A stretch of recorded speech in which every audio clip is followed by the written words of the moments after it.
سبيل الدموع السلام عليكم ورحمة الله وبركاته.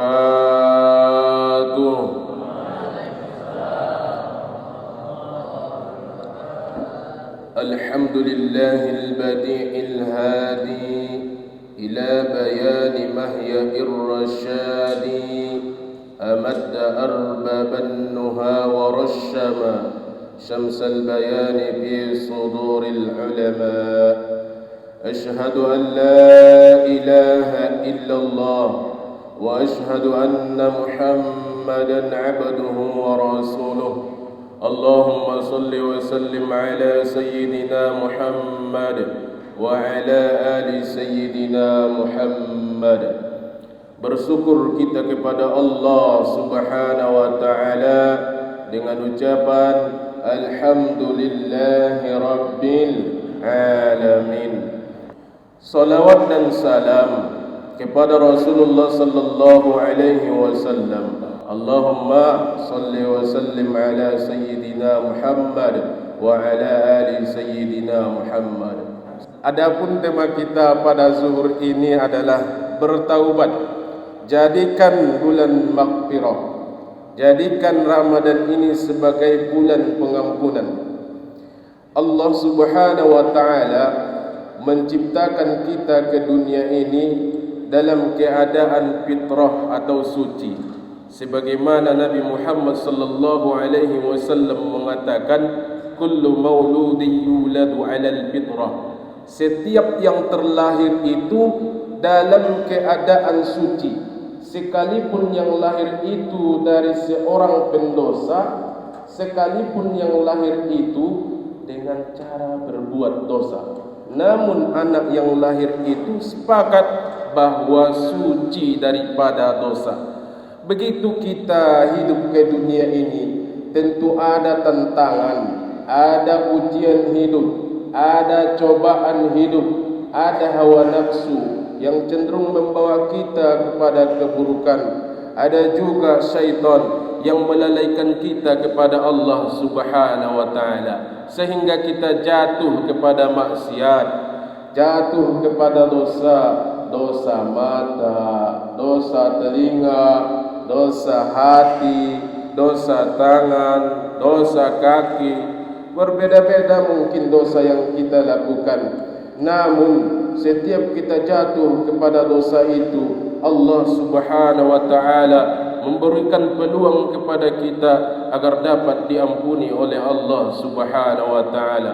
Allah seru di dalam Al-Quran, ya ayyuhalladzina amanu tubu ilallahi taubatan nasuha. Wahai orang-orang yang beriman, kata Allah, padahal sudah pendosa, masih dipanggil sebagai orang yang beriman oleh Allah. Wahai orang-orang yang beriman, kembalilah kepada Allah dengan kembali yang sebenar-benarnya.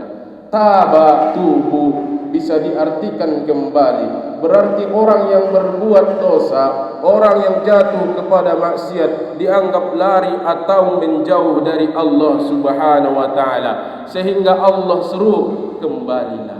Kembali ke jalan yang benar. Artinya ketika kita mungkin punya jalan yang lurus, jangan mengambil lagi jalan orang lain. Ketika kita berada di jalan yang lurus itu, maka kita akan selamat dunia dan akhirat. Namun ketika kita mengambil jalan orang lain, maka kita akan celaka. Hadirin yang dimuliakan Allah Subhanahu wa taala, kita ini pasti pernah jatuh kepada dosa. Kullu bani Adam khata', kata Rasulullah, wa khairul khata'in at-tawwabun. Setiap anak Adam itu pasti pernah jatuh kepada kesalahan. Namun sebaik orang yang bersalah adalah orang yang mau bertaubat. Bapak sehat? Ibu, ada orang? Ada. Ya. Setiap orang yang jatuh kepada kesalahan adalah yang mau bertaubat kepada Allah Subhanahu wa taala. orang yang mau bertaubat itu Allah janjikan dua. Yang pertama, asa rabbukum ayyukaffira ankum sayyi'atikum, Allah hapuskan dosa kesalahannya. Yang kedua, Allah janjikan wa yudkhilakum jannatin tajri min tahtihal anhar, Allah sediakan tempatnya di surga setelah kembali ke akhirat. Begitulah Allah Subhanahu wa ta'ala memberikan peluang kepada hambanya yang jatuh kepada dosa, namun memberikan pintu rahmat seluas-luasnya sekalipun kita sudah jatuh kepada dosa itu.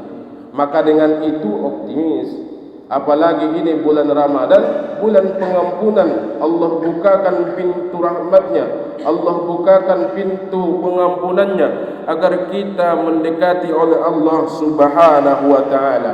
Namun syarat taubat itu ada 3. Di dalam Al-Quran Allah Subhanahu wa ta'ala berfirman, surah Al-Ma'idah ayat 39, faman taba min ba'di zulmihi wa aslaha fa innallaha yatubu alaihi innallaha ghafurur rahim. Dari ayat yang singkat ini kita dapat mengambil bahwa syarat taubat itu ada 3. Yang pertama adalah faman taba, orang yang menyesal kembali kepada Allah, artinya menyesali perbuatan dosanya yang dahulu. Sedangkan syarat yang kedua adalah mim ba'di zulmihi, sudahilah kezaliman itu, tinggalkan kezaliman itu, tinggalkan maksiat itu, tinggalkan hal-hal yang melalaikan kita kepada Allah Subhanahu wa ta'ala. Sedangkan syarat yang ketiga adalah wa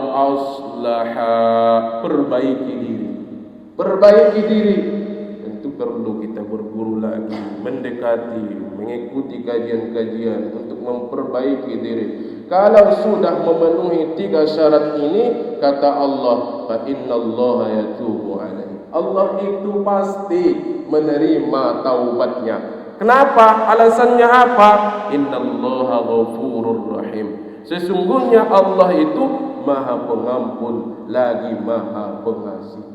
Hadirin yang dimuliakan Allah Subhanahu wa ta'ala, kita ini manusia biasa, pasti jatuh kepada kesalahan. Pernah, tidak secara zahir, mungkin secara batin. Dosa di dalam hati. Iblis laknatullah bukanlah pembunuh. Iblis laknatullah dosanya bukan dosa zahir, namun dosa batin, menganggap diri ini lebih baik dari orang lain.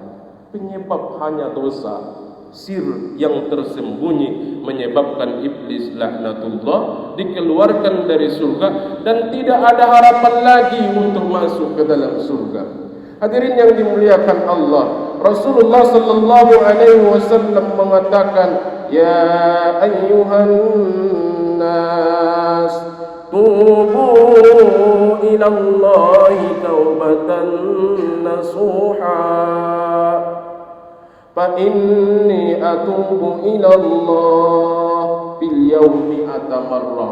Wahai sekalian manusia, kata Nabi, bertaubatlah kepada Allah dengan taubat nasuha.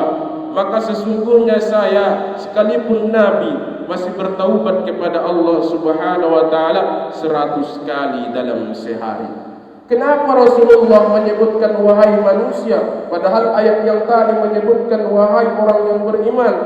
Nabi Muhammad sallallahu alaihi wasallam menyeru sekalian manusia karena sekalian manusia wajib mempertanggungjawabkan apa yang pernah ia lakukan. Hewan hidup sekedar hidup, di akhirat tak mempertanggungjawabkan apa yang ia lakukan. Kalau manusia hidup pasti mempertanggungjawabkan di hadapan Allah Subhanahu wa ta'ala. Bapak, masih ada orang, Pak? Masih. Ibu, sehat, Bu? Alhamdulillah. Jadi ini bertaubat kepada Allah Subhanahu wa ta'ala, benar-benar kembali kepada Allah Subhanahu wa ta'ala. Jadikan Ramadan ini sebagai bulan ampunan, karena kata Rasulullah sallallahu alaihi wasallam, Man adraka Ramadan falam yughfar lah fa'abadahu Allah. Orang yang mendapati bulan Ramadan namun tak mampu menjadikan Ramadan sebagai bulan ampunan, Allah jauhkan dia. Maka tidak heran Ramadan datang tiap tahun menawarkan ampunan. Orang yang tak mau beribadah di bulan Ramadan tidak peduli dengan Ramadan, tak peduli dia, tak ada rasa kecemburuan dalam hatinya. Orang solat berjamaah ramai-ramai, tak ada rasa kecemburuan dalam hatinya. Orang solat tarawih, tak ada rasa kecemburuan dalam hatinya. Orang menghatamkan Al-Quran karena sudah dijauhkan oleh Allah Subhanahu wa Ta'ala. Kita ni berharap didekatkan Allah Subhanahu wa Ta'ala hingga akhir hayat kita. Amin ya rabbal alamin. Harapan kita menjadi hamba yang diampuni Allah Subhanahu wa Ta'ala. Jangan pernah menganggap Allah tidak mengampuni dosa kita. Pastilah Allah Maha Pengampun. Ada namanya Fudail bin Iyad, seorang ulama yang terkenal Abidul Harmain, terkenal di dua kota Makkah dan Madinah. Dulu terkenal premannya Pak Abidul Harmain. Dia terkenal bahwa dia adalah perampok. Di setiap ada Fudail bin Iyad, orang-orang yang berhijrah ketakutan melewati karena ada Fudail. Karena Fudail selalu mengganggu orang yang berhijrah dan bertijarah.